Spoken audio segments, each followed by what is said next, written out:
Genesis 29. Then Jacob went on his journey, and came to the land of the children of the east. He looked, and saw a well in the field, and saw 3 flocks of sheep lying there by it. For out of that well they watered the flocks. The stone on the well's mouth was large. There all the flocks were gathered. They rolled the stone from the well's mouth, and watered the sheep, and put the stone back on the well's mouth in its place. Jacob said to them, "My relatives, where are you from?" They said, "We are from Haran." He said to them, "Do you know Laban, the son of Nahor?" They said, "We know him." He said to them, "Is it well with him?" They said, "It is well. See, Rachel, his daughter, is coming with the sheep." He said, "Behold, it is still the middle of the day, not time to gather the livestock together. Water the sheep, and go and feed them." They said, "We can't, until all the flocks are gathered together, and they roll the stone from the well's mouth. Then we will water the sheep." While he was yet speaking with them, Rachel came with her father's sheep, for she kept them.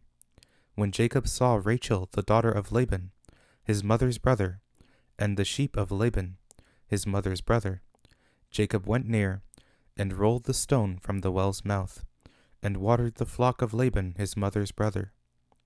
Jacob kissed Rachel, and lifted up his voice, and wept. Jacob told Rachel that he was her father's relative, and that he was Rebekah's son. She ran and told her father. When Laban heard the news of Jacob, his sister's son, he ran to meet Jacob, and embraced him, and kissed him, and brought him to his house. Jacob told Laban all these things. Laban said to him, "Surely you are my bone and my flesh." Jacob stayed with him for a month. Laban said to Jacob, "Because you are my relative, should you therefore serve me for nothing? Tell me, what will your wages be?" Laban had 2 daughters. The name of the elder was Leah, and the name of the younger was Rachel. Leah's eyes were weak, but Rachel was beautiful in form and attractive. Jacob loved Rachel. He said, "I will serve you 7 years for Rachel, your younger daughter." Laban said, "It is better that I give her to you, than that I should give her to another man. Stay with me." Jacob served 7 years for Rachel. They seemed to him but a few days, for the love he had for her. Jacob said to Laban, "Give me my wife, for my days are fulfilled, that I may go in to her." Laban gathered together all the men of the place, and made a feast. In the evening he took Leah his daughter, and brought her to Jacob. He went in to her. Laban gave Zilpah his servant to his daughter Leah for a servant. In the morning, behold, it was Leah. He said to Laban, "What is this you have done to me? Didn't I serve with you for Rachel?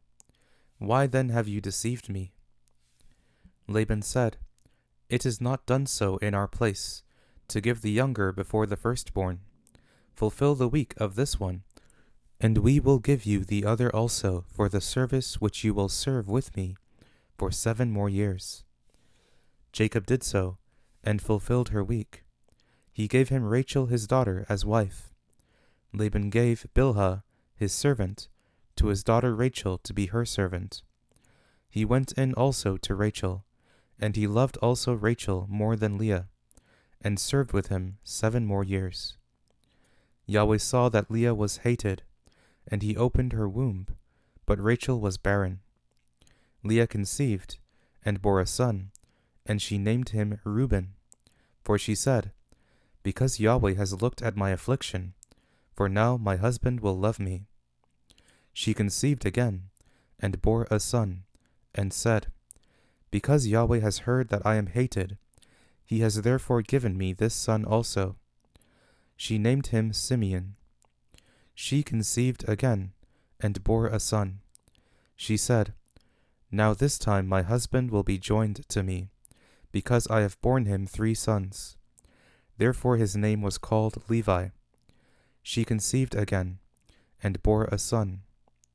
She said, This time I will praise Yahweh. Therefore she named him Judah. Then she stopped bearing.